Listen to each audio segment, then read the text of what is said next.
states, governors, states officials, when they believe it is the correct decision to do so. We were just talking to Jacob, Lisa, and Chris about how the government says that there was sustained mob violence in front of the federal building, and that's why they needed to have the National Guard there to restore order. Jacob says that's not true. From his vantage point, it was peaceful. There was not sustained mob violence in front of that building. Is that also what they're arguing in the court documents? I would say the court documents are closer to what the government lawyer represented in court, but they don't go as far as even his rhetoric did. So, Katie, I'm going to read to you from a declaration submitted by the director of the field office for ICE's enforcement operations in Los Angeles. This is his supplemental declaration, meaning this is the second time he's tried to update the court on what he's seen on the ground. This is what he represented. For example, on June 14th, 2025, the Los Angeles Police Department declared an unlawful assembly outside 300 North Los Angeles Federal Building. That's the federal building that Jacob was referring to, after violent opportunists in the crowd of over 1,000 people, meaning there were violent opportunists in the crowd of over 1,000, but not 1,000 people were violent, began assaulting law enforcement officers with rocks, bricks, bottles, fireworks, and other objects. He then goes on to say, one suspect was taken into custody after spitting on a federal protective officer and National Guard members.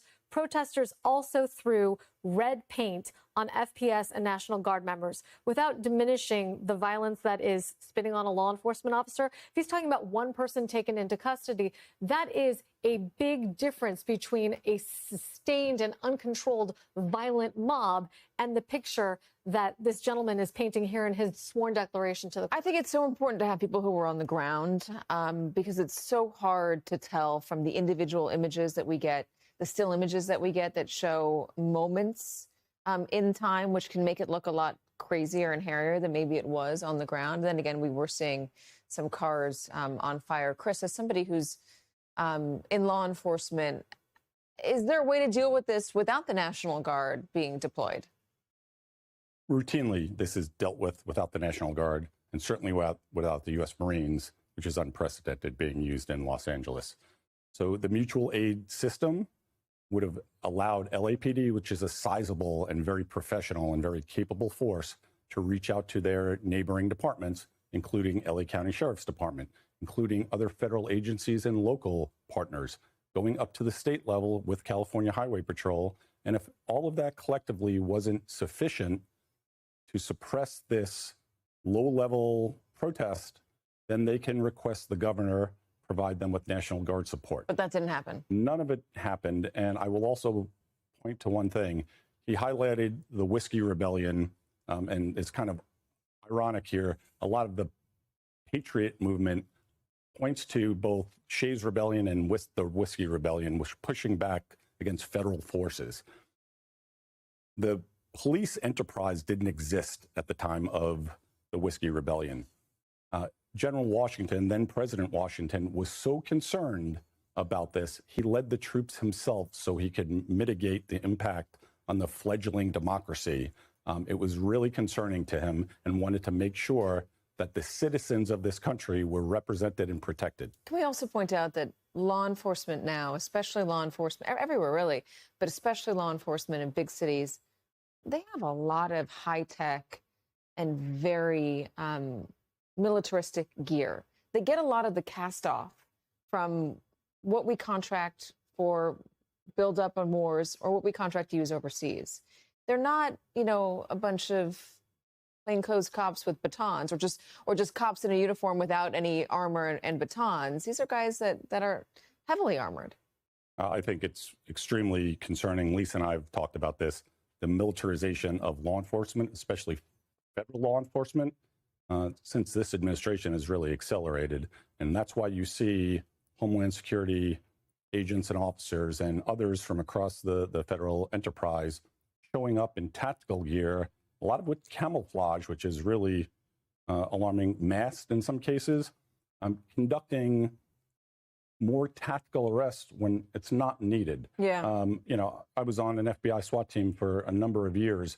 There are cases where somebody is armed and dangerous and you have to take the protective steps.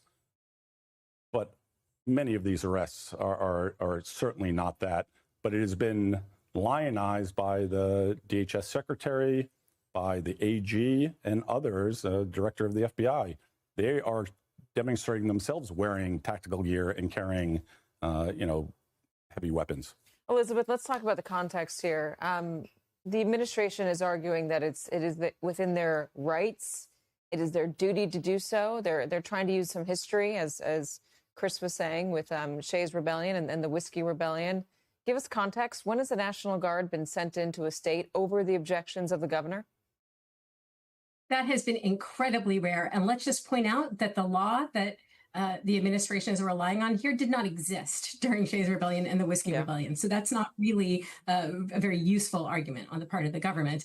In terms of deploying the Guard to quell civil unrest or enforce the law over the objection of the state's governors, that has not happened since the civil rights era. And those were situations in which state and local authorities were either refusing to protect people, civil rights marchers and activists, African Americans trying to attend school against mob violence, or the state authorities were themselves refusing to enforce federal court orders. That's a very different situation from what we have here, where the LAPD and the LASD have been very much engaged in trying to ensure that the violence that's happening around the margins of these protests is controlled. So this is an extremely different situation from where Guard forces have been deployed in the past and where they should be deployed under the law, which is what's being argued right now in the Ninth Circuit. So we just want to read this from Judge Bennett, which you just heard a moment ago.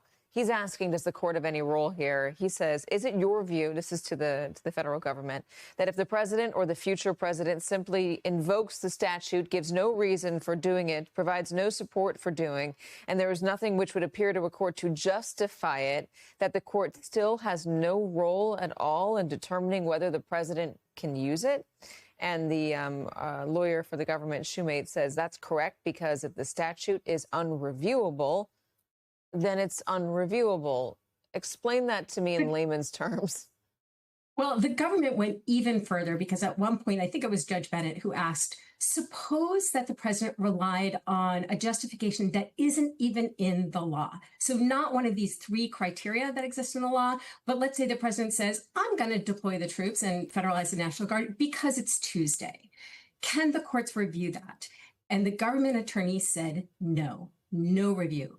And under the most robust version of the political question doctrine, which is this theory that the government is relying on, it's a theory that certain determinations are entrusted to the political branches, the president and Congress, and not the courts. Even under the most robust theory, there are exceptions that the courts have recognized, including when the president is acting in bad faith, where he's made an obvious mistake, where his actions are manifestly unauthorized by law, and where he has exceeded a permitted range of honest judgment. That very important exception is set forth in a case that the government attorney had never heard of, despite the fact that